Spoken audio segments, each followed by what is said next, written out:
อน้อมไว้สาครูบาอาจารย์ทั้งหลายแล้วก็ขอเจริญพรกับท่านสาธุชนทั้งหลายวันนี้อาจจะแปลกตาสักหน่อยนึงนะวันนี้ก็เนื่องจากว่าปกติแล้วจะท่านอาจารย์พระครูสมพลปริยัติด็อกเตอร์ผู้ช่วยเจ้าอาวาสพระอารามหลวงมีเหตุด่วนนะเหตุด่วนซึ่งก็บิดาของท่านได้เสียชีวิตลงท่านต้องรีบไปท่านก็เลยว่าวันนี้ขอมาดำเนินรายการแทนกรรมเตอะท่านมหาเนาะก็วันนี้ก็ต่อไปนี้ก็ขอพบกับพระครูประดิษฐ์เนอร์เจริญพรพระครูประดิษฐ์ตั้งตาศรัทธาญาติโยมก่อนเจริญพรครับกราบนมัสการท่านพระคุณเจ้าครับสาธุสาธุสวัสดีคณะศรัทธาทั้งหลายนะครับ ผมชื่อว่าน้อยครับผมชื่อว่าน้อยประดิษฐ์เป็นเรือนหรือว่าผู้ที่ใช้นามปากกาเขียนข้าวห้ามข้าวจ้อยว่าบะหิน้อยลอยน้ำครับวันนี้ลอยน้ำครับจะได้มาสารธรรมข้าวห้ามคำสอนเล็กๆน้อยๆครับท่านพระครูครับสาธุอนุโมทนาบุญวันนี้มาคนเดียวกับพระครูครับวันนี้มาคนเดียวกะก่อนกันตื้องั้นพระครูถนอมปาจาสันปะตองเพื่อนเดียวกันนี่นะว่าจะมาเข้ารายการต้องมาเข้าเลยนะตันเด็กกันเนาะให้อย่างทานเตื้อสักกรรมให้มาละให้เตรียมตัวอยู่เนาะครับให้เตรียมตัวจากกันม่วนไปก็เมื่อเฮาก็ต้องขอแสดงความเสียใจกับพระครูด้วยเนาะซึ่งวันนี้ก็พระครูมาแจ้งเอาตอนเมื่อค่ำนี่ซึ่งวันนี้ก็ไปมหาลัยตึงวันแต่ว่าก็ไปมหาลัยตึงวันปีกมา6 โมงปลายล่ะปีกมาก็รีบมาทำวัดทำบาแล้วก็พระครูก็ว่าวันนี้ทำตันเข้าดำเนินการนะขอมหาแจ้งกำเนิดนี่ซึ่งก็จะมีพวกครูแม่ครูตั้งหลายที่ยันเป็นปราชญ์ล้านนาของเฮาที่เป็นนักข่าวนักสอนตั้งหลายจะเข้ารายการอยู่นี่ก็ด้วยความยินดีที่จะมาดำเนินรายการแทนพระอาจารย์พระครูก็เฮาก็อย่างน้อยสุขเสียจิตไปเนาะก็เสียจิตไปคือกำลังจิตกำลังใจพระครูเฮาเพราะพระครูก็เป็นตัวตั้งตัวตีในการดำเนินรายการหลายอย่างศาสนกิจที่ได้รับผิดชอบก็ท่านพระครูก็รับผิดชอบอย่างบ่ขาดตกบกพร่องเนาะแต่วันนี้ก็บิดาของท่านได้จากไปอันนี้เฮาก็ส่งกำลังจิตกำลังใจไปคือจิตตวิญญาณของบิดาของท่านแล้วก็ส่งกำลังใจเป็นกำลังใจให้อาจารย์ทุกคนเนาะครับขอแสดงความเสียใจโดยทางพระครูนะครับสาธุนะพ่อครูวันนี้เฮาจะอุ้มอย่างดีเนี่ยพ่อครูอู้เลยเนอะวันนั้นผมติดข้างที่เอาข้าวห้ามข้าวจ้อยเข้าวัดและผลงานครูบาเจ้าศรีวิจัยวันนั้นเอาได้กึ่งเดียวแล้วก็มันหายไปอย่างกึ่งนั่นถามป้าเดี๋ยวไม่ชอบป้าแล้วครับอาจจะเลื่อนต่อได้ป่ะครับวันนี้จะเอาเป็ดจ้อยสัก2 บทหรือนั่นก็จะเป็นอู้ไปข้าวไปเครือไปนอกเอาเป็นประวัติและผลงานครูบาเจ้าศรีวิจัยนะครับข้าวสำนวนคงนี้เคยประกวดเคยชนะเลิศที่1เมื่อเป็น10 กว่าปีมาแล้วครับสาธุครับประวัติและผลงานครูบาเจ้าศรีวิจัยเป็นจะได้ขอเชิญฟังได้ครับวันหลวงลงแรงมาม้อยลีลงแต่น้อยมืดม้อยมองสีแสงแห่งธรรมะบราลานีคุณงามความดีครูบาท่านเจ้าสว่างสวัยส่องใจนุ่มเท้าล้านนาไทยเฮาทั่วท้องบุญบารมีทวีแช่ซองทั่วโคงเขตห้องแดนไทยถึงสมัยนี้มีความสุขใจแสงธรรมส่องใน ปวงไทยหนุ่มเท่าแสงธรรมสองนายปวงไทยหนุ่มเท่าครูบาศรีวิจัยสายใยแบบเบ้านักบุญไทยเฮาเผ่าเชื้อเปิ้นเป็นคนยางทุกยามเอื้อเฟื้อมีใจไฟเอื้อต่างธรรมสละโลกนี้บ่มีไผจำแสวงหาธรรมดำเนินถูกต้องตอนจุติมาปื้นฟ้าทั่วห้องฟ้าฝนขนองทั่วท้องเกิดแผ่นดินไหวฟ้าคางฟ้าห้องเสียงสนั่นก้องเพิ่มพูนสามโลกหูทั้งบูและบุญว่ามีตนบุญจุติโลกลาแม่เปิ้นนั้นนาพี่น้องเจ้าข้าชื่ออุสานาพี่น้องพ่อเปิ้นนั้นนาบรรดาเพื่อนป้องห้องกันชื่ออันอ้ายควายตั้งชื่อลูกฮักงามนักเหลือลายท่วนสามปอใจอินเฟือนว่าอันโดยอัศจรรย์ห้องกันสั้นๆเพราะเรื่องสำคัญสอดคล้องพี่น้องทั้งหลายว่าอ้ายฟ้าห้องมันถูกต้องงามดีพอท่านอายุย่าง18 ปีตอนนั้นก็มีครูบาต้านเจ้าคัตติยะพระตุดงค์ต้องเจ้าเข้าสู่บ้านปางเมื่อนั้นอ้ายผ้าห้องนาลาพ่อแม่จันบวชเน้นเมื่ออันพอดีพอท่านอายุย่าง21 ปีเป็กตุพิธีที่วัดบ้านโฮงบำเพ็ญความดีบ่มีการโกงสืบสานจันโลงธรรมะน้ำธรรมคำสอนประวรพุทธะเป็นพระที่ได้พัฒนา เปิดแอร์ก่อนเพิ่นท่านบูรณะพระศาสนาท่านสร้างวัดบามากมายกายเก่าสิริวิชโยฉายาท่านเจ้าพระสงฆ์ไทยเฮาแต่ไทยวัดวาสถานผลงานสร้างไว้ตามที่ได้หูมามี100 กว่าวัดเด่นชัดงามตาท่านพัฒนานักหนาป่าปานพัฒนาจิตใจศรัทธาเจ้าบ้านดังดอกบัวบานพ้นน้ำท่านเป็นนักบุญกำจุดเลิศล้ำทั่วทุกเถื่อนถ้ำตำบลไปหลายจังหวัดสร้างวัดถนนพัฒนาคนจนลือทั่วหน้าสมเป็นนักบุญสมปานแก่กล้ากรรมฐานนาเข่งคัดเชียงหายพะเยามีสาว2 วัดที่ต้านนั้นได้สร้างมาเชียงใหม่เฮานั้นได้หันกับตา32 วัดนานัก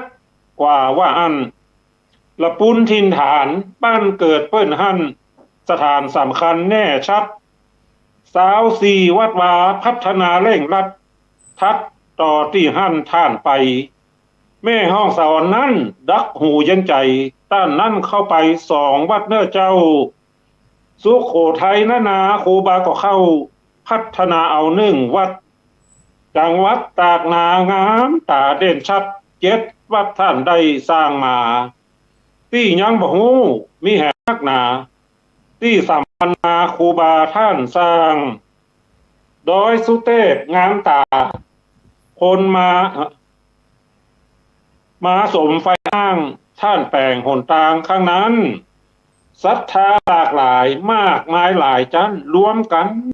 อันมากมาย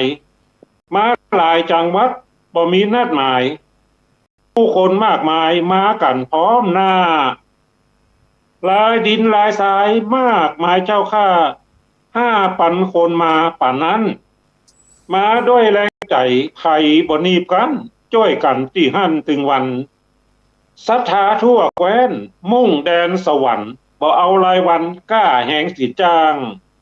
ด้วยแหงศรัทธามาสมไฟอ้างการสร้างหนทางนั้นได้5 เดือนป่ายเนินนายน้องจันสาว2 วันหั่นพอดีทุกคนทราบความสุขี อ้าวสัญญาณขาดแล้ว เริ่มมาเก้าเง่าสั่งคายนาเอารวมไว้ยังแหมน้อยเดียวครับท่าน น่าเจริญพรเจริญพรเอาได้ป้อเจริญพรเลย ถาม จานใส่ใบลานจ้อยกันก้อนไก่หลายวัดที่ได้นำมา ได้ร้อยกว่าวัดบ่รวมปับสาใบลานนั้นนามารวมกันเข้า5,408ผูกเน้อเจ้าแขบทองนำเอาเก็บไว้ลูกหลานสืบสารเสาะใจศึกษากันได้เนินนาย ผู้คนทราบซึ่งพระคุณเหลือหลายสุดจะบรรยายมากมายเน้อเจ้า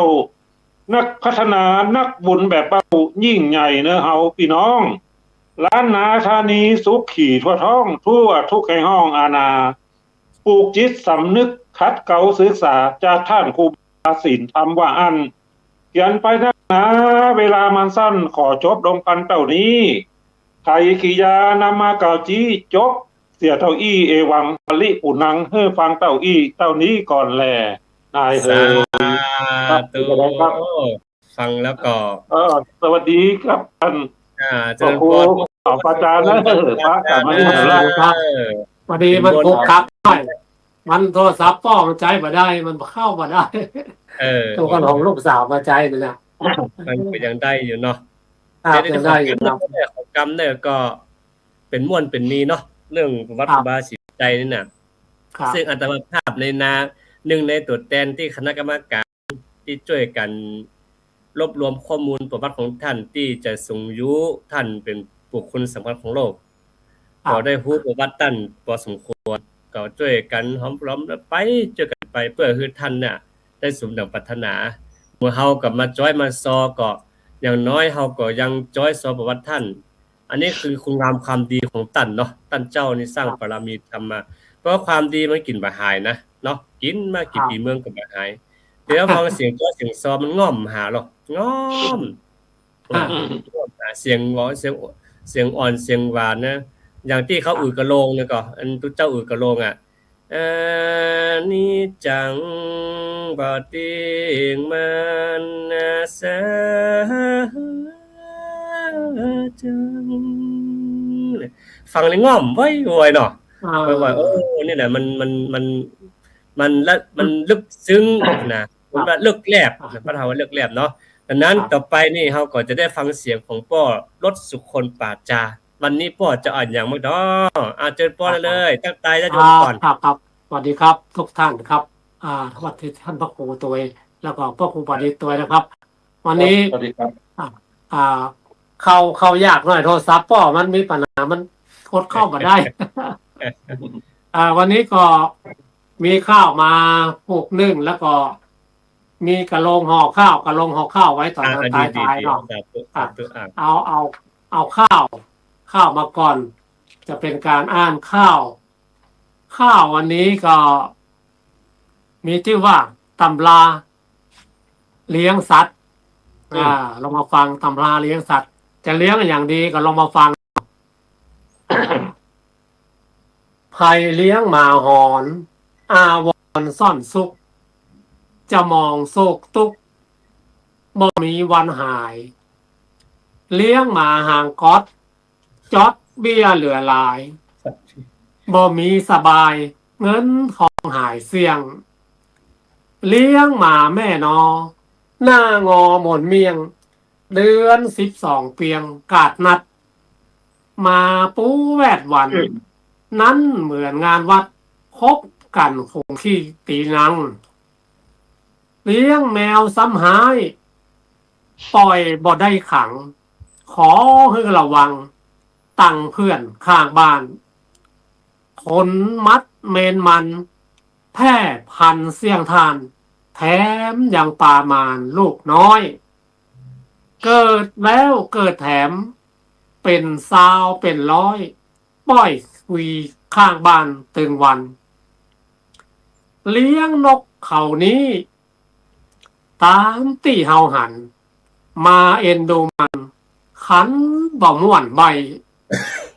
บอกกูฟังสั่งมาไข่ให้บ่ต้องเลี้ยงไปปล่อยเตอะ ขันมันบอกว่ากู้อ่ะก็ต้องมาเลี้ยงถ้าขันเสียงดังฟังม่วนบอกกูดังอันพอดีกูดังอันพอดีเนาะแถมบอเมินนั้น เจ้ามันเป็นเศรษฐีร่ำรวยเงินมี เป็นแสนโกดตึกถ้าขันกูนี่เอาเก็บไว้ถ้าขันว่ากู้นี่เอาปล่อยไปเลยครับ เลี้ยงสั่งดีตี้บอกมาอย่าถือตือกรรมม่อนนี้ เขียนตามตำหานำมาบอกทีขอจกเต่าอีวางกรรมแลนายครับ เดี๋ยว อันนี้ เขา เป็นการสัตว์ แล้วนกเขานะนกเขามันห้องว่ากู้ตุกตุกกู้ตุกตุกเลยหรอแล้วนะ อันนั้น นกห้อง นั่น นกวักห้องมันเล่านะแล้วก็นกวักนะนกวักมันสว่ากูนั่งนักเนี่ยนกวักมันห้องกูนั่งนัก อันนั้นบดีเลี้ยงมันบอกกู้หรอกถ้าบอกกู้เนี่ยเลี้ยงไว้เตอะ กูตุกเดี๋ยวว่า นกนี่ว่าต้องก่อนต้องไปดูตำรากูเรียกนกป่ะเนาะนกตัวใดมีกะลากินีมีกะลากินีเฮาก็ต้องดูดีเนาะ ตามตำราเพื่อนบอกว่า ถ้าเลี้ยงหมาหอนเพื่อนว่าบดีใครที่เลี้ยงหมาเนาะที่หอนนะเพื่อนว่าบดีเพื่อนว่าหมาหอนนี่อาวรซ่อนซุกจะมองซกตุกมีวันหายถ้าเลี้ยงหมาหาก๊อตมันจะจอดเบี้ยเหลือหลายซึ่งบ่มีสบายเงินทองหายเสี่ยงก็ได้ ก็คำว่าจอดนี่หมายแบบจอดนี่หมายถึงอย่างไง จอดหมายมันว่า เสี่ยงจอดกับเสี่ยงมด เนาะ มดจอดล็อตนะมาทางก๊อตจอดนะถ้าเลี้ยงหมาแม่นี่ก็จะว่านะมันนึงเรือ12เรือกาดนัดเลยแหละเพราะว่าหมาผู้แวดวันนั่นเหมือนงานวัดจะคบกันคงขี้ตีหนังนะต้องเดือดร้อนแก ตั้นทั้งหลายที่ฟังอยู่เนาะบางเตื้อก็เฮายังละอ่อนรุ่นหลังเฮาเนี่ยกำอีนี่ฟังตึงบ่ออกแน่ๆแล้วก็คือหมายถึงว่ามาเดือน12นี่เมื่อก่อนเพิ่นว่าสามารถถึงฤดูผสมพันธุ์ผสมพันธุ์เนี่ยมาตึงมันตึงเฮาฮ้อนเนี่ยก็คบกันเนาะ เต็มบ้านเพิ่นว่า เฮานับได้นอนนะพ่อเนาะ ว่า ถึงฤดูกาลแต่บัดเดี๋ยวนี้มันเปลี่ยนไปแล้วนะพ่อมันเป็นเรื่องไปเรื่อยเนาะที่ฤดูมันก็ไปเป็นเรื่องไปเรื่อยเหมือนพ่อ หน้ากะมันเพี้ยนไปหมดแม่นเพี้ยนไปหมดอย่างเมื่อก่อนเพราะว่าเดือน7มานอนน้ำมันฮ้อนนักแกเดือน7น้ำเต็มเดี๋ยวนี้มันใจมันมีน้ำก๊อกตัวอย่างตัวส้มหน้ากะเอาห้องกับที่เพิ่นเลี้ยงมาที่เพิ่นเอ็นดูเพิ่นเอานอนแถวห้องแอร์มันเนาะสมัยเดียวเมื่อก่อนนี่อาตมาตอนที่อยู่กับหลวงปู่ทองเนาะมีเศรษฐีท่านนึงมาไปทำบุญที่หลวงปู่ก็จำมาไว้เลยยกมือไหว้มันมาเนี่ยได้สอนฮู้เนาะอาตมาก็เฮ้ยมานี่ก็มาเทวดาแต่เขาก็มีกรรมแล้วพ่อครูประเด็นเนาะหมู่ที่เปิ้นฮักษาถึงห้องเป็นลูกคุกกรรมนานะเนี่ยเปิ้นปิ้นแล้วพ่อครูประดิษฐ์พ่อครูรู้สึกคนเดี๋ยวนี้ห้องคนไอ้เป็ดไอ้ไก่ไอ้นกไอ้แมวไอ้หมาแต่ห้องหมาลูกมันปิ้นหมดเลยถามว่าคนหมานี่มันมีกฎหมายนี่มีกฎหมายถ้าย่าเอามันได้นี่กฎหมายมาป้องกันตัวหมาเนี่ยมันมีกฎหมายคุ้มครองมีกฎหมายคุ้มครองเดรัจฉานยังมีกฎหมายคุ้มครองนะคนทำเดี๋ยวนี้มีนี่แหละมันเดี๋ยวนี้คนเฮาฆ่ากันง่ายเนาะฆ่ากันตายง่ายเพราะว่ายิ่งโลกเขาเจริญเนี่ยโลภะโทสะก็หลายแล้วก็มันก็หอมรำลิบมากับหลายนักหน้าปาป้านถึงเวลามันปังมากำเดียวเหมือนน้ำฝ่ายเนี่ยป่ะเนาะถ้าฝ่ายลูกฝ่ายปังมาเมื่อใดเนี่ยมันก็ต้องอำอยู่จะไม่อย่างเปิ้นห้องไม่แลบฝ่ายก็ดีไม่รักฝ่ายก็ดีไม่มันต้องอำอยู่แล้วก็อารมณ์คนนี่ต้องอำอยู่ป่ะเพราะนั้นอย่างสมัยย้อนไปยุคเฮาเนาะยุคพ่อยุคแม่เฮาเนาะ โอ้ยต้องตำข้าวด้วยปกติก่อนจะได้กินข้าวกำหนึ่งนี่มันเจ้าของง่ายๆนะปอเนาะ เนาะ ดีมดีสากครบปุ๊บใส่มือแถมเนี่ยแล้วก็ย่ำเอามันจะมีเครื่องเอาไปทอกเสร็จแล้วปุ๊บมันปุ้มๆใจเนาะไป ว่าจะได้กินเนาะ ตามเกี้ยตามไฟเอามันก็ไฟฟ้าก็มีหยังก็มีนี่ความอดทนของคนเฮาขนาดนั้นน่ะปอเนาะ นะครับ เรา อันบัดเดียวความอดทนบ่ค่อยมีเนาะ เนี่ยให้น้ำเดี๋ยวปอกพอเราปอกขนาดมีเครื่องจักรนะยังบ่อยากย่ำขี้เปอะน่ะเอาไม้กายแต่ไถไปแต่เมื่อก่อนเขาไถนาด้วยควายเนาะแล้วก็จะแล้วเป็นเดือนนะพ่อเนาะปลูกไข่ปลูกนาเป็นเดือนเนี่ยพอครูประดิษฐ์มีจอยเรื่องทำนาก่อนต้องจอยสดเลยจอยทำนามันไม่ได้เตรียมไว้ครับมีครับช่วยลูกของชาวนานะมีวันหน้าก่อนวันหน้าจะเอามามันไม่ได้เตรียมไว้ครับหมออันนี้เขาเอาเดี๋ยวนี้เราดูทำนาเนาะแล้วดูที่ให้นาครับก็เอามาขายหน่อยเนาะนี่เขาจะได้ย้อนหน่อยเรื่องที่จริงแล้วกรรมเหล่านี้นะป่อก็ที่จริงอาตมาก็ชอบศึกษาเหมือนกันเมื่อก่อนนี่ครับก็มันมีของแม่ครูอย่างที่นางฟ้าชาลีเป็นแต่งไว้นักเนาะแล้วก็พ่อครูอย่างที่อยู่ละพูนน่ะพ่อครูอย่างไรพ่อครูนั้นพ่อครูขวัญชัยนั่นอันนี้ก็ไปร่วมงานกันหลายเตื้ออยู่ครับเรื่องตุ๊กของชาวนาผมก็มีแต่ว่าเก็บไว้ที่ไหนผมไม่ได้เตรียมไว้นี่คือเขาก็ไม่ได้เตรียมไว้โอกาสหน้าครับอาตมาก็ไม่ได้เตรียมตัวครับอันนี้ก็คิดว่าอย่าเอาอันเนี้ยมาเปิดใหม่พี่น้องเขาได้ยินฟังหน่อยว่าเนี่ยพระธาตุประจำปีเกิดคนเฮาเนี่ยมีเกิดปีที่มีพระธาตุประจำปีเกิดนะฮะพ่อครูของรักพระศิริเพิ่นเขียนไว้นี่เนาะครับพ่อครูศิริพงษ์วังไสอาจารย์ศิริพงษ์วังไสพ่อครูของรักพระศิริแล้วก็เพิ่นตายไปแล้วได้นี่เนาะแล้วก็สิ้นบุญไปละตายไปแล้วก็เพิ่นผมก็หันมีนี่แหละผมก็เอามาให้ลูกหลานฟังเนาะพ่อแม่พี่น้องได้ยินได้ฟังเลยว่าพระธาตุประจำปีเกิดเนี่ยปีชวดหนูนั่นดีไหว้พระธาตุสีจอมทองนี่นะเพราะว่าพระธาตุสีจอมทองปีชวดปีหนูนะปีฉลูงัวนั่นต้องไหว้พระธาตุลำปางหลวงเพราะว่าปีคานเสือหายห่วงไหว้พระธาตุเจ้าแฮปีเทาะกระต่ายดีแน่ไหว้พระธาตุแก้แห้งเนี่ยเป็นว่าปีมะโรงนาคก้าวแก่งไหว้พระธาตุวัดพระสิงห์พระธาตุพระสิงห์ปีมะเสงนี่งูเล็กงูเนาะปีมะเสงไก่จริงไหว้พระธาตุพุทธคยาโดวิธีไหนกันบุญจะว่าเนาะปีมะเมียม้าไหว้พระธาตุตะโกปีมะโรงปอดโป่งไหว้พระธาตุดอยสุเทพไก่ผู้ผิงปีวอกลิงไหว้พระธาตุนครพนม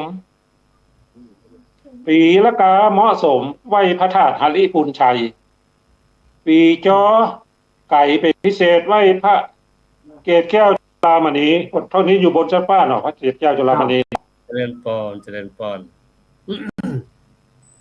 แล้วก็ปีกุล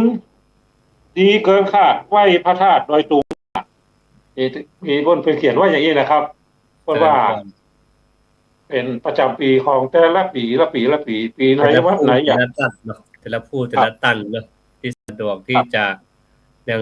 พระเกศแก้วจุฬามณีนี่เขาก็เดินยี่เป้งก็ดีอย่างก็ดีพวกก็ว่าตามความเชื่อเขาก็ว่าปล่อยโคมลอยไปปุจจาเกศแก้วพระจุฬามณีเนาะอย่างบ้านเฮาเมืองเฮาพอดีคือมีพระสิงห์จอมทองแล้วก็ที่ไหนวัดเกศการามเนาะแล้วก็ดอยสุเทพอันนี้คือวัดประจำปีเกิดของแต่ละผู้แต่ละท่านแต่ไกลน้อยก็นครพนมตะกงหงสาน่านแป้น่านอันนี้เนาะอันนี้เฮาก็เป็นปีเกิดประจำของปีม้าปีแปะปีงัวปีหยังปีกระต่ายก็อันนี้เขาก็ไปไหว้ตามนั่นทีนี้ที่เขาไหว้เจริญพรป่อครับปีคานเสือนี่เป็นไหว้สีจอมทองเนี่ยเนาะเจริญพรปีจอมทองนี่ปีหนูก็หาป่อนั่นก็ ปีชวดหนูอ่ะ ปีหนูเนาะ ปีชวดหนูฉลู ปี วัว ฉลูงัวเนาะงัวนี่ไหว้พระธาตุลำปางหลวง ลำปางหลวงเนาะลำปางหลวงแล้วก็ ปี พระเกศ ขาน แก้วจุฬามณี ปีขานไหว้พระธาตุ เจริญปอนพ่อโคสุคนมีอย่างเสริมเติมแต่งทำก่อ ก็ผมเขียนกระโลงไว้อะไร แล้วก็ลง พระ ใน องค์พานะครับ ไหว้พระธาตุ เป็นกระโลงห่อข้าว ครับ กระโลงห่อข้าว ฟังกระโลงของพระพุทธนามนี่ครับ ครับ กระโลงห่อข้าวกระโลงห่อข้าวแต่ว่าตอนนี่เสียงป้อบอกให้ดีนะแต่จำเป็นต้องเพราะว่าการการโลงนี่มันจะบ่เหมือนกันเนาะเสียงแต่อย่างพระภูเปิ้นเจ้า มันก็ไปทางเทียงไฮเนาะถ้าทางสัปตองนี่ก็ไปหำย่างมันมีไฟทุกไฟพิษเนาะ ไปขึ้นขันให้ก้านเนี่ยฮะ ขึ้นขันเป็นลูกชิ้นลูกหายกันนี่ ใช่แต่อันนี้เป็นนักเขียนมาได้แต่สอนได้แต่แต่เสียงป้อบอกให้ดี แต่ก็จะต้องเนาะต้องทดลองเนาะ จะเนื่อยกันจะได้เตียวจัง ครับ เป็นกะโหลกห่อข้าวถวายความอาลัยพระองค์เจ้าพัชรกิติยาภา นเรนทิลาเทพพยวดีกรมหลวง ราชสารินีสิริพัชระมหาวัชระราชธิดานะครับ ยาวหน่อยเนาะแต่เขียนศัพท์ภาษาราชาศัพท์อาจจะบกพร่องไปก็ได้เนาะก็เฮาบอกว่ากันเนาะ จิตนาดี เจตนาดี แต่ถ้าเป็นลิเกเก่านี่สุดยอดอะคนข้างบ้านเพิ่นเป็นลิเกนะโอ้ราชาศัพท์นี่โอ้มอมช้างเอามาเจ้าลิเกเก่า แต่ก็ลองมาฟังเนาะกะโลงห่อข้าวจะเป็นกะโลงต้นอยู่2 บทแล้วก็ปลาย2 บทตอนกลางนี่จะมีข้าวอยู่2 บทเนาะเรามาฟังกะโลงห่อข้าวถวายความอาลัยพระองค์เจ้าพัชรกิติยาภานะครับเนาะอาลัยองค์ท่านเจ้า พระองค์พาองค์มิ่งขวัญประชาทั่วห้องยามเย็นย่ำสนทยาลาจากจุมเฮาพระศกนั้นห่ำห้องโศกเศร้าอาดูนสูญเฮยในบัดเต้าเฮามีส่วนพระแม่กุมารีที่ไว้อะไรยิ่งพระไมตรีมีต่อคนไทยอยากจะลืมพระนาถไทยท่านเจ้าพระองค์พาเหมือนเดือนลับหายไปจากปลายฟ้าต้นไม้ใบหญ้าก็มารับไหลเหมือนดังโลกนั้นสนั่นหวันไหวโกลาหลไปเฮียกู้แห่งห้องเหมือนฟ้าขาดแสงแห่งจันทร์สวาดต้องทั่วถิ่นไทยทองมืดมิดเหมือนดังแผ่นดินผืนน้ำทั่วทิศมาแห้งแตกบางอยู่ยายหนึ่งเจ้ายอดม้อนฮอนเจ้าบุญหลายสยามมินนาย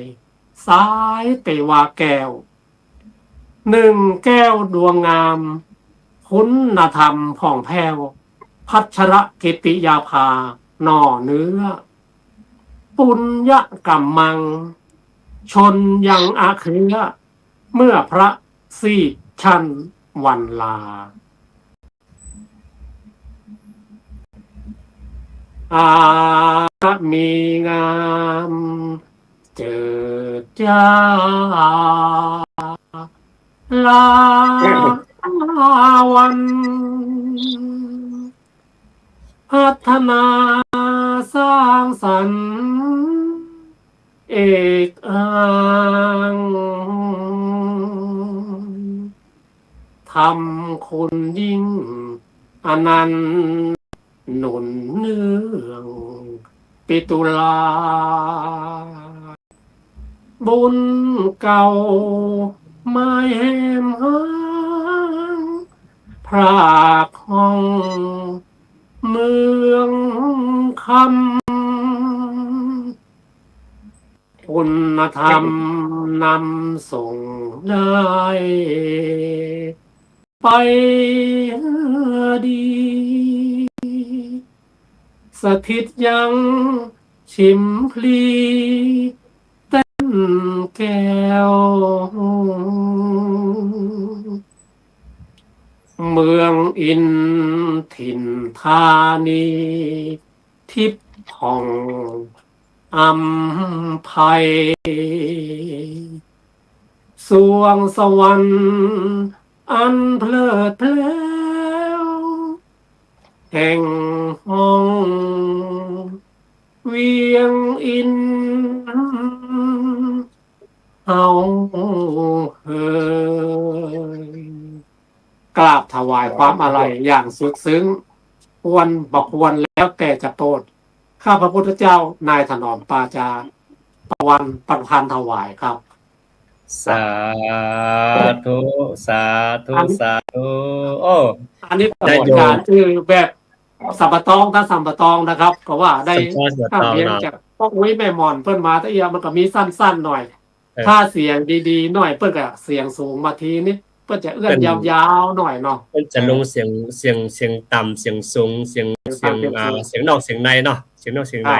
แล้วก็จะมีเสียงในส่วน เอาเป็นแค่นักประพันธ์แต่ว่าบ่ได้ใช่นักขับขาน สุดยอดครับพ่อ ขับขานจำเป็นนะครับ ห เนาะ มายถึงว่าอันนี้คือออกมาจากภูมิปัญญาของเฮาเนาะคือเฮาคิดเฮานึกถึงพระคุณงามความดีของพระองค์ท่านพระองค์ท่านมีพระคุณต่อปวงชนชาวไทยของเฮาเนาะในเมื่อท่านได้จากมาเฮาไปก็ทีนี้มันก็สะท้อนย้อนถึงสัจธรรมว่าคนเฮาก็บ่จีรังยั่งยืนแต่ว่าเฮาเองในฐานะที่เฮามีบุญเฮาก็ต้อง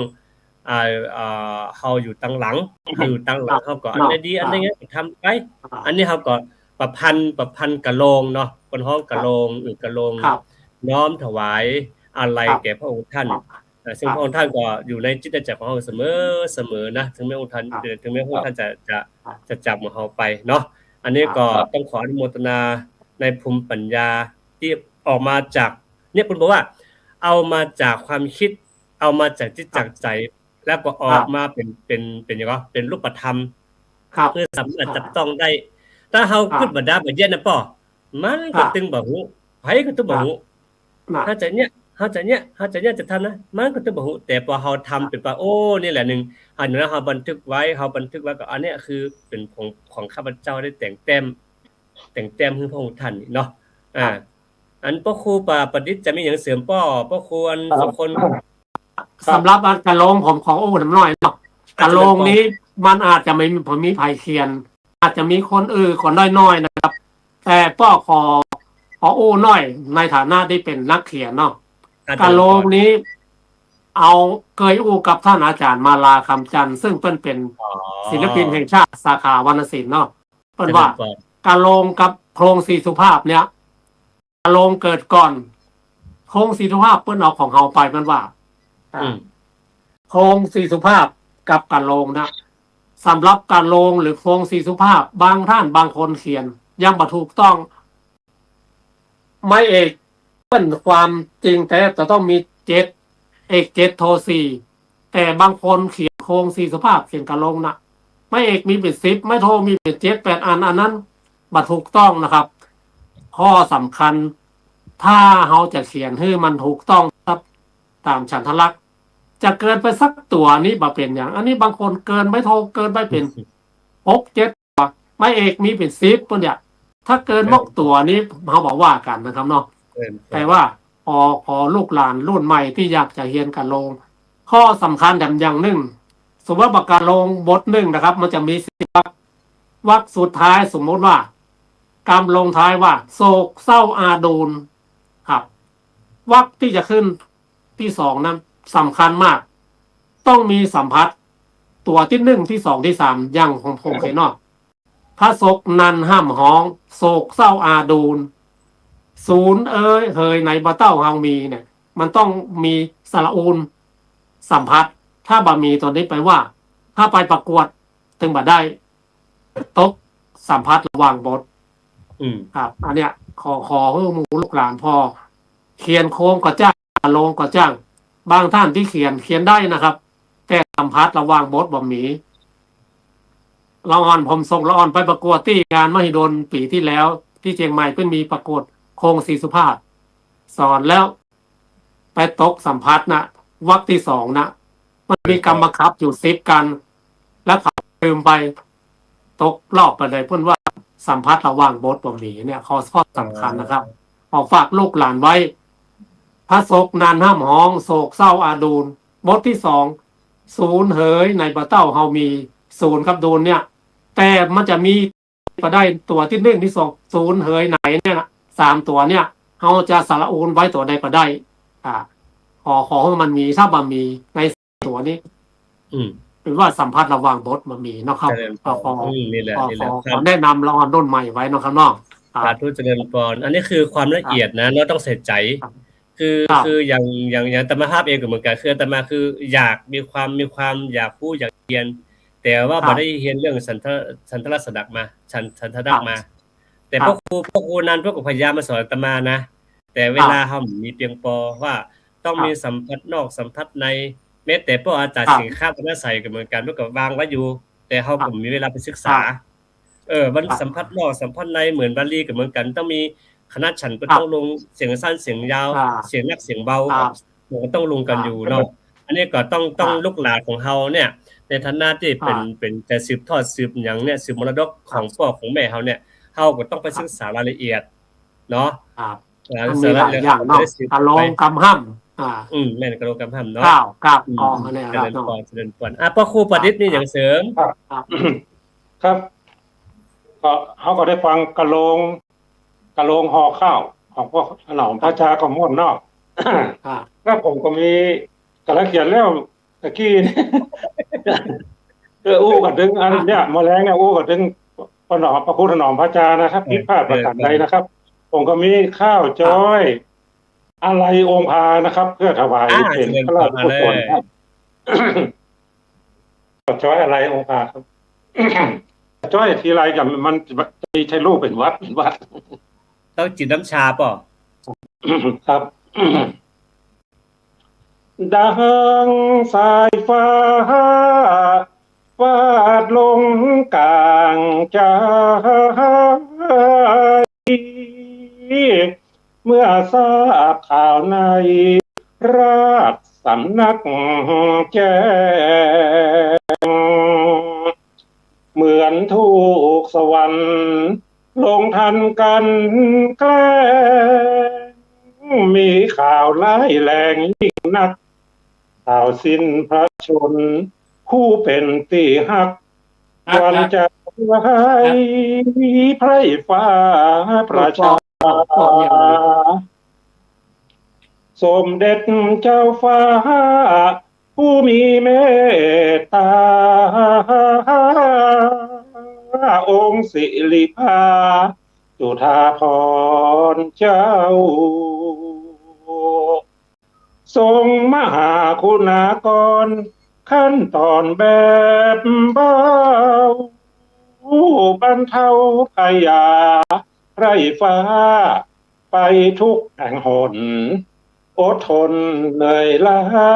ทั่วทุกแหล่งล้าแดนไทยปลดเปลื้องความทุกข์ประชาทุกอาจาร ตั้งแต่เยาว์วัยติดตามองค์เจ้าเจริญตามหอยรัชกาลที่เก้าช่วยเหลือบรรเทาสว่างทุกข์เด็กและสตรีอยู่ในคุก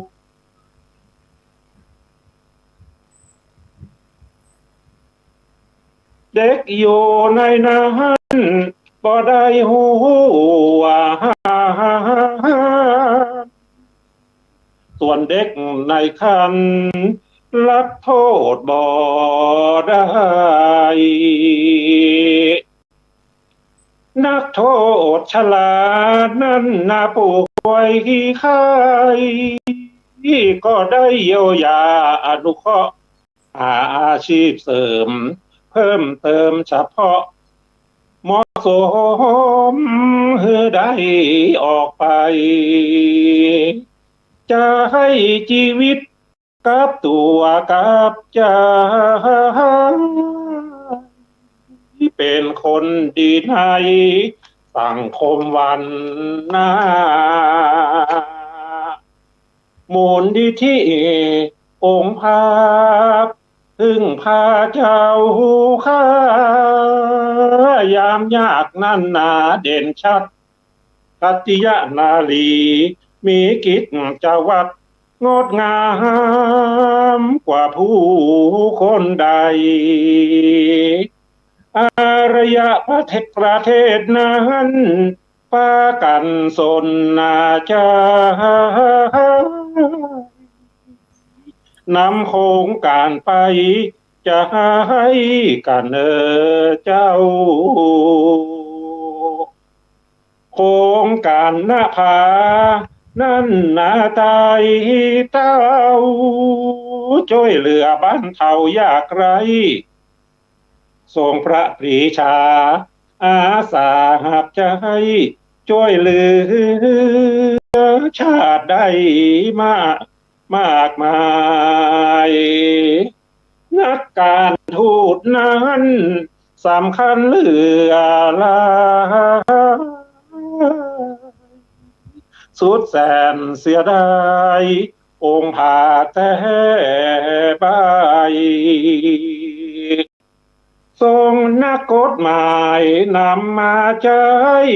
ได้ดำเนินไปตามหลักนิติธรรมได้หันประจักษ์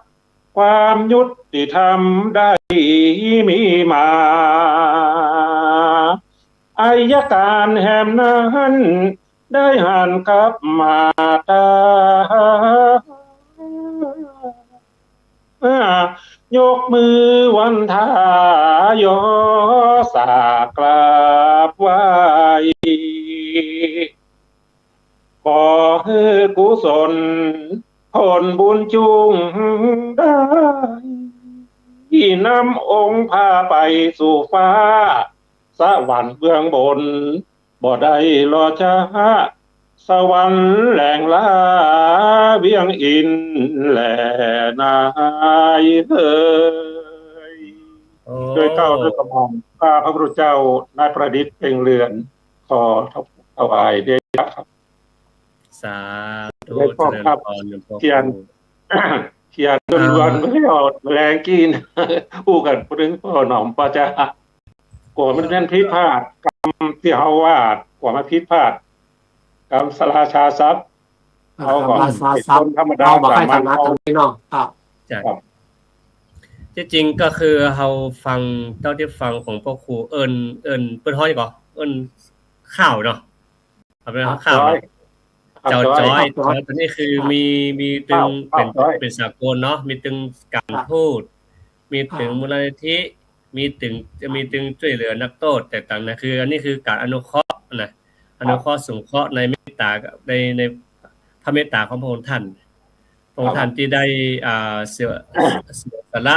ความยิงที่มารเนาะตั้งครรภ์อยู่ในครอบเนี่ยเพื่อช่วยเหลือมันเข้าทุกข์ได้ครับฟังแล้วก็เป็นจริงว่าจอยบ่อยๆเนาะเพราะเมื่อก่อนนี้อาตมาแอบเอิ้นเล่นเหมือนกันหรอเพราะว่าคนจะเป็นเจ้าจ้อยโซได้ต้อง ต้องต้องต้องอยู่ในห้องน้ำเอิ้นไปเลยอะ ที่วันนั้นก่อนนี้ เนาะ โอ้ขึ้นอย่างไรก็ได้ตั้งเสียงสูงจ้อยนี่ต้องตั้งเสียงสูงนะครับเดี๋ยวนี้ตั้งเสียงสูงเอาไว้รถ โอ้ยมาจอกเดี๋ยวถึงว่าไปเนาะถึงเอิ้นไปเลย วันนั้น เดี๋ยวนี้เสียงมันเท่าละ70 ปลายนักๆเลยทีเนี่ย เขาเอื้อนเสียงสูงบ่ค่อยได้ละมัน ครับ พ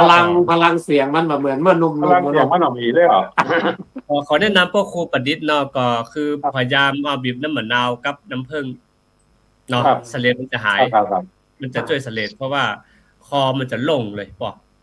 อ๋อครับ คำว่าข้าวจ้อยจะม่วนเพราะว่าเสียงเฮามันจะยังใสหรอพ่อเพราะว่าตัวนี้เอาเรียนกันนิดนึง โอกาส มันจะเสียงบ่อยเนาะ โอกาสหน้ากำลังเสียงดีเหรอเนี่ยน้อยก็ได้รับ คำแนะนำจากท่าน ที่จริงแต่ว่าเดี๋ยวจ้อยนะแต่ว่าก็มันมีเนื้อมันมีเนื้อที่นี่บ่ได้แต่จ้อยสาวบทถูกกว่าบทถูกอัน จ้อยนี่มันมีหลายทำนองนะครับ อาจจะเรียน ทำน ก่อ อน งที่จ้อยผ่านมานี่เป็นทำนองวิงวอนที่ผ่านมานี่นะ ครับ มีพ่อปอบมีทำนองของพ่องยึงวอน ผมมีทำนองวิงวอนโกงเฮียวบงที่เป็นจ้อยเนี่ยเป็นจะอันจ้อยเนี่ยเป็นจะใจทำนองวิงวอนและโกงเฮียวบงและถ้าประชายนี่ วงเฮียว ก็อยาก บ ไป ง เนี่ย3อย่างนี้ประชาจ้อยนะถ้าเป็น วงเฮียวบง ไป นี่พ่อได้ก่อนเนอถ้าอธิบายนะครับรู้จักเฮียวบงก็เป็นหยังนี่นะ อ่า พ่อร้องอธิบายผมเหรอ โกงเฮียวบงมันกับมันกันโน้ โกงเฮียวบง มลงไปอย่างไรยังลงปั๊บโน้มไปแล้ว เป็น แล้วก็ เป็น ขึ้ ไม้ นมา ไผ่เป็นไม้ไผ่ มัน เนาะไม้ไผ่เนาะ อ่า คนห้องไม่ก็แต่ห้องไม่ปรุง เอ้าปล่อยใบนั่นเพิ่นห้องว่าเล่าข้าวแต่ว่าอันที่พวกเจ้าที่เพิ่นพ่อผมอู้นะเพิ่นว่าเล่าข้าวนี่ก็ต้องใส่ทำนองเป็นอย่างเป้าเก่าไก่ไกวใบกามะนาวร่องของไก่เนี่ยเพิ่นว่าอันนั้นเป็นเล่าข้าว ถ้าว่าอู้ไปกรรมนี่เพิ่นว่าอู้ไปข้าวไปเครืออย่างพอถนอมอู้อย่างเขาบอกอู้นะอู้ว่าได้นะเพิ่นห้องว่าอู้ไปข้าวไปเครืออู้ข้าวของเครือ ถ้าว่า ข้าวคำ ถ้า เพื่อ เล่าน เนาะ ข้าวนี่ก็ทำนองมันจะโวยน้อยถ้าจ้อยนี่ทำนองมันจะเอื้อนมันมีหลายอย่างทำนองโวยก็มี ถ้าว่ามาย่องนั่นปัจจัยทำนองมาย่องนั่นไปจับวะ จังว่านะ ถ้าว่ามาย่องนี่ไปจับวะมันโวยนับไปอย่างนั้น เป็น นั่นเป็นห้อง นะพ่อเนาะเดี๋ยวก็เพิ่นได้ขอเรียกเดี๋ยวความรู้ป้อทั้งสองเนาะเพราะว่าอาตมาก็เป็นคนยองเนาะเป็นคนยองแต่ว่าเพิ่นจะอย่างผลไม้น่ะเพิ่นจะว่ากันว่า มันก็คล้ายๆว่ากำข้าวกำเคินนั่นแหละกำเคินคือว่าซุกไก่ตาบ่ก็ซุกข้าวข้อบ่ขามซุกจำรามบ่ม่วงซุกก้านน้ำกวงเนาะใบไอ้แตนบัวน่ะซุกเปิ้นบ่กวิ้นบ่กวิ้นนี่มันจะเป็นหน่วยขนาดเนี้ยมันเป็นคนเป็นนามนะซุกที่เปิ้นกินไปกินมาคือบ่เกวียนซุกเป็นเอ็นคือบ่ซ่านรู้จักบ่ซ่านนะบ่เนาะ สั้น บ่ซ่านคือเปิ้นเฮาบ่ตาดอ่ะ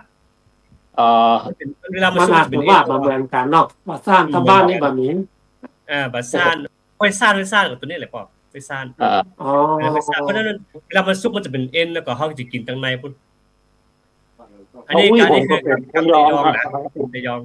ครับจะยอง พ่อเขาก็เป็นคนยองนั่นนี่นะอาตมาท่านอาจารย์เขาอยู่ยองอยู่เจียงไฮ้เนาะ แม่น พ่อเขายองสะตองยองสะตองผู้ยองมาได้เนี่ย อูย่องใดนะอูย่องใดอันนี้มีหนังสืออยู่หนังสืออันนี้เปิ้นฮ้องว่าปืนเมืองเนี่ยเพราะว่าแบบคล้ายๆเป็นทำนองเหมือนกันอันนี้เปิ้นฮ้องทำนองตังยองเนาะตังยองเปิ้นฮ้องว่าเปิ้นพัฒนาถึงป่าไม้ป่าไม้แบบป่าจานลานคือต้นไม้ขึ้นสูงเต็มห้วยเต็มดอยเนี่ยสูงป่าจานลานเนี่ยเนี่ยเพิ่นจะไปทำนองหนึ่งที่นี่ก็คือแลกความรู้ป้อเขาเป็นนักปราชญ์แต่เขาก็พยายามที่จะสนใจด้านนี้ก็พยายามที่จะเรียนรู้สิ่งที่ป้อเขามีเพราะว่ากรรมเหล่านี้เนี่ยป้อถ้าเฮามาฟังป้อเขาฟังนะโอ้บ่เดียวนะมีแล้วบ่มีละมันหายหมดแล้วป้อเอากรรมใหม่มาหมดแต่ยังเฮาบ่เดียวเนี่ยก็อย่าง TikTok อ่ะ TikTok เพิ่นก็ว่าเขาว่าตายเพราะว่าตุ๋ยทำไปฮู้ มันเปลี่ยนแปลงไปหมดเนาะ มัน วิ่ง มัน ป้าอุ้ยผมสียองนะท่านพระครู ป้าอุ้ยผมไปย้องลูกละปูนมาแล้วมาอยู่สักกะแปงมาได้เมียสักกะแปงเป็นเขินน่ะแล้วเดี๋ยวนี้ย้องกับเขินผสมกันเดี๋ยวนี้ผมกลายเป็นคนเมืองไม่อ่ะ อันสักกะแปงบ้านหยังป่ออันบ้านหยังบ้านหยังสักกะแปง นะฮะ บ้านหยังอยู่สักกะแปงอ่ะบ้านหยัง บ้านหนองแซะครับตำบลห้วยทรายบ้านหนองแซะอำเภอสันกะแปงอ่ะตำบลห้วยทรายครับบ้านผมอยู่บ้านหนองแซะ หนองแ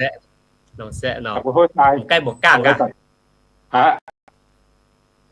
อยู่บ่ใกล้บวกกลางเนาะบวกก ก ลา ลาง ง ปานตาใช่เนาะ กลางกลาง ไกลกันครับ ป่อสุคนนี่อยู่สะบัดตอมาไหนป่อ ป้ออยู่บ้านสันหาวบ้านป้อเขามีตำนานี่เวลาจะพออยู่ป้อจะอ่านตำนานสันหาว เราทำ6 นาที 6 นาทีเออ อดีตการตำนานแต่เก้าบ้านสันหาวเฮาเป็นสันดอนสูง เป็นลงป่าไม้สัตว์ใหญ่หลายฝูง เก้งกวางยางยุงอาศัยเป็นบ้าน ต้องเต้าหากินยังดินถิ่นทาง เสือกระทิงฟานสวกหาย เสือลายปาดก่อนสวกหายเสือกระทิงฟานสวกหาย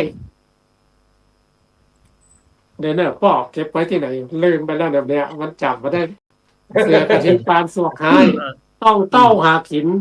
ยังดินถิ่นทางเสือกระทิงฟานสวกหาย